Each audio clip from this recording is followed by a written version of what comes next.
Hello students and welcome back to Study Palm. And today tuko hapa tunaendelea na topic yetu hii ya algebra. So nilikwambia ile swali ukipata nitumie kwenye hii namba. Okay? Nataka leo tunaenda kuangalia kipengele kingine. Sawa? Na kuangalia kipengele kingine. Kipengele hicho kinaitwaje? Kipengele hicho ni kipi? Inaitwa kwa nandia factorization. Sorry, lazima kwa dati. Factorization kinaitwa ati factorization. Ati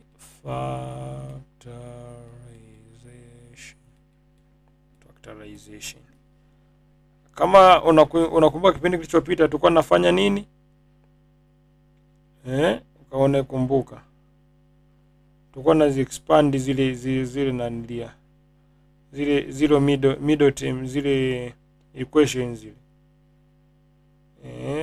Tulikuwa tunafanya nini? Tunapata quadratic expressions, ndio. Quadratic expression tulikuwa natumia namba ambazo kwenye vitu ambavyo kwenye bracket, labda a plus b times a plus 2b. Tulikuwa natoka huku tuenda kupata kitu ambacho labda ni hivi. Na kisia tu, mimi sio kwa sababu ndo kweli. Labda 2b. Tulikuwa natoka huku kwenye hizi brackets tunaenda hivi. Ndio tulikuwa mara ya kwanza, sio saa hizi. Mara ya kwanza kwenye zile nini? Kwenye zile quadratic, si ndio? Sasa hizi tunaenda kuona toka huku tunaanza kwenda huku. Jinsi ya kurudi kutoka huku kwenda huku. Sasa tumeshajua njia ya kwenda huku. Na pia tunajua jinsi ya kurudi huku. Sawa? Ndio hicho kinaitwa nini? Factorization. Factorization.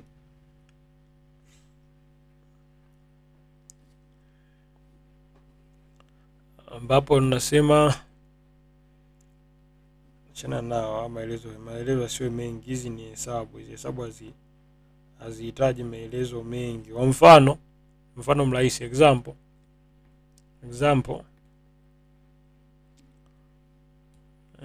factorize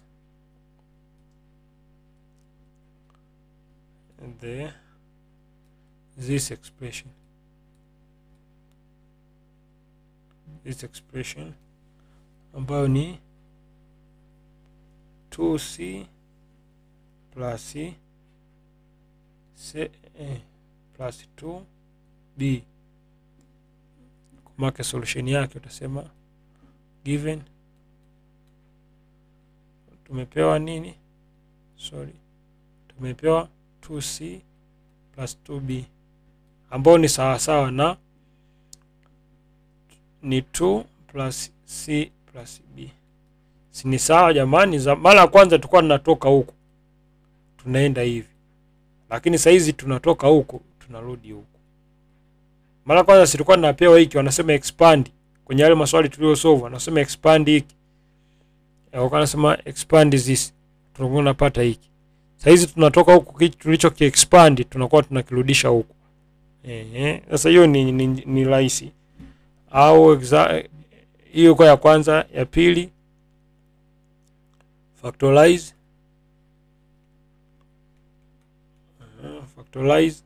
3xy minus 9xz. Tunapokuwa nafanya hizi hesabu nilikwambia tangu mwanzoni, algebra sio ngumu. Sawa? Algebra sio ngumu, na nakwambia tena, algebra sio ngumu. Haya. Idaje uwe na uwezo tu mzuri wa kufanya reasoning. Basi solution given tumepewa 3x y minus 9xz. Haya, manake tuipeleke kwenye mfumo fulani hivi wa mabano. Yani utoke kwenye madude complex upeleke kwenye mfumo wenye mabano. Ndio anachokitaka kwenye kufactorize. Umpeleka kwenye mfumo ambao kwenye mabano, isiwe hivi ambao umejichanganya sana. Kwa hiyo unapokuwa kwenye factorize kwenye nanilia kwenye kufactorize hapa, angalia kitu ambacho kinajirudia. Kwa mfano hapa kuna 3, hapa kuna 9. ukiangalia 3 kwa 9 inagawanyika, sawa? Kwa maana hii kwa 3 kwa 9 inagawanyika, si ndio? Sawa.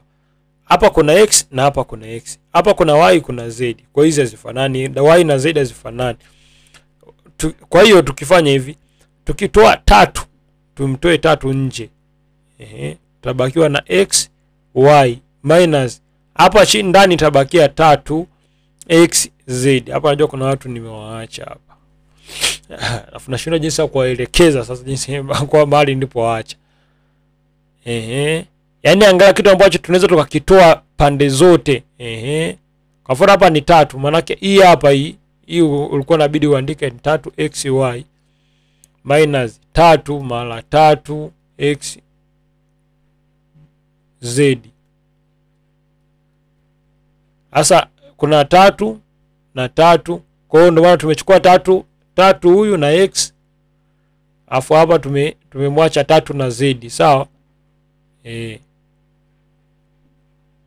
Kwa maana hapa tayari tumechukua 3, alafu tutachukua na x tena, kwa ni 3 tunaweka na x nje tena, tabakia y minus 3 z hapa ndani. Hii ni z.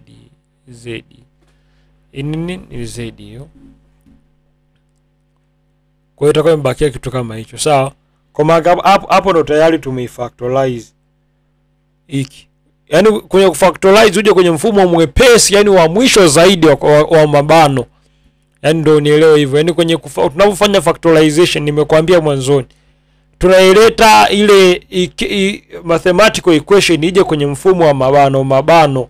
Nicho ambacho tunakifanya. Kwa hakikisha wakikwambia factorize, hakikisha jibu lako hili limekuja kwenye mfumo mwepesi zaidi wa mabano, yani mfumo mwepesi zaidi wa mabano. Ndani kisibaki na kitu ambacho kinaweza kurahisishika. Sawa Haya. Yo hapa wanadamu naweza kama tumewacha tena mbali. Ngoja tusolve swali lingine hapa. Example nyingine. Sasa walimu hapo mbona mambo yanazidi kwenda magumu kwa kadri vipindi vinavyozidi kuendelea. Hamna bwana, mambo sio magumu. Factorize. Na unavyokuwa unaona magumu itakuwa magumu kweli. Usiseme magumu, sawa?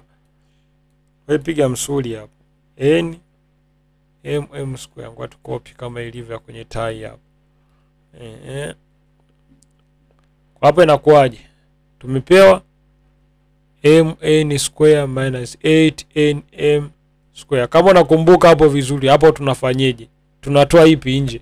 Sababu hii kitu inabidi ende kwenye mfumo wa mabano isiwe hivi. Tunaanza mn m iko moja, huku ziko mbili. Huku n iko moja, huku ziko mbili, n huku iko moja. Kwa hiyo tuanze kutoa m, ambayo ndani itabakia na n square minus 8 8 n m moja si tumemtoa, ndio maana huyu hapa tumemtoa moja, ndio maana square haipo. Kama sasa na hapa tutakuwa tuelewani ndugu yangu, nitakuwa na wakati mgumu sana kuelekeza. Baada ya kumtoa huyo ya kumtoa m, tumtoe na n kote yupo. Tukimtoa kote haitakuwa shida, itakuwa ni n, hapo hapa tabakiwa n mmoja minus 8m, tabakia ni hivi. Kwa hiyo factor yake ni hii hapa. Na ili ujue umepata, zidisha hichi kitu, inabidi urudi hapa. Yaani hichi kitu kizidisha hapa, inabidi kikulete hapa. Hapo ndo wewe unaona ile swali nimepata. Sio kana hiki cha umepata hapa, ukikizidisha huko ndani upati hapa afu usemage umepata. Mwalimu ananipiga vita. Utakuwa unajipiga vita mwenyewe ndugu yangu. Kwa hiyo ni hivyo. Haya. Ngoja hapa nikuchukulie swali moja hapa. Example nyingine. Example nyingine. Factorize. Factorize what? Hapa tuandike nyingi kidogo. Ili nyingine utafanya mwenyewe. 25 KL minus 35 KT. alafu ya 3. Mwalimu anafanyaga nyepesi, anafanyaga ngumu. 1/2 nm, mwalimu anafanyaga nyepesi. 1/6 nt. Ya 3. Hamna ziwage nyepesi anazofanya mwalimu jamani, sawa? 3x plus 6y. Mimi na solve moja tu. Solution. Na solve moja tulipi hapa, na solve la pili. 1/2 nm ndio kitu ambacho nimepewa, jumlisha 1/6 nt. Wameniambia ni factorize. Kwa hiyo ndatoa 1/2 kwanza nje. 1/2 anajirudia kote. Ndatoa 1/2, atabakia nm plus 1/3 nt. Sawa? Haya.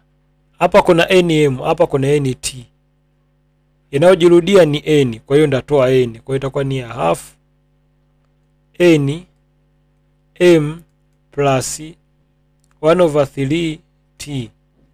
Kwa hiyo hii ndo factor yake hii. Kwa hiyo itakuwa ni n/2 m plus, niandike vizuri asije mtu akaanza kujichanganya hapa akakopi vitu ambavyo mimi sijaandika. Plus t/3. Hii inakuja hivyo. Ukisha simplify mpaka pa mwisho inakuja hivi. Kwa hiyo hapa fanya hili hapa. Fanya hili ili tuone kama tumeelewana. Fanya na hili hapa. Jibu utakaolipata kwa mfano hapa, zidisha urudi hapa. Ukitoa umerudi hapa umepata hichi. Na uhakikisha hichi kitu chako hiki hapa cha mwisho ndo kirahisi, yani hakiwezi kikaendelea tena zaidi hapa kilipofanyika. Yaani nataka umpe 8, nataka umpe 8 aweza kuendeleza. Sawa? Na hili hapa pia nalo ufanye.